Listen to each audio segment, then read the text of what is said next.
আসসালামু আলাইকুম রহমতুল্লাহি বরকাতু। একজন ভাই কমেন্ট করেছেন, ভাই যদি ভিসা চালু হয় তো কোন কাজ সহজ হবে?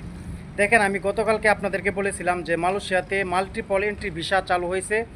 আর মাল্টিপল এন্ট্রি ভিসাটা হলো কি, এটা আমরা যারা মালয়েশিয়াতে বর্তমানে আছে, আমরা আগে যে ভিসাটা পাইতাম 1 বছরের যে ভিসা, সেটাকে বলা হয় সিঙ্গেল এন্ট্রি ভিসা। আর এখন আমরা যেটা পাবো সেটা হলো মাল্টিপল এন্ট্রি ভিসা। মানে এই ভিসা দিয়া, আগে যে ভিসা ছিল সেটা দিয়ে শুধুমাত্র একজন লোক, আপনার যে 1 বছরের পারমিট লাগে যে ভিসা, এই ভিসা দিয়ে শুধুমাত্র একবার যাইতে পারতেন। আর এখন মাল্টিপল যে এন্ট্রি ভিসাটা, এটা হলে আপনি যে কোনো সময় দেশে এক ভিসা দিয়ে কয়েকবার আসা যাওয়া করতে পারবেন। আর এখন বাংলাদেশ থেকে যারা নাকি কলিংয়ে আসতে চাইতেছেন, আপনারা ভাবতেছেন যে নতুন করে মনে হয় মালয়েশিয়ার কোনো কলিং চালু হয়েছে। আসলে না ভাই, মালয়েশিয়াতে নতুন কোনো কলিং চালু হয় নাই।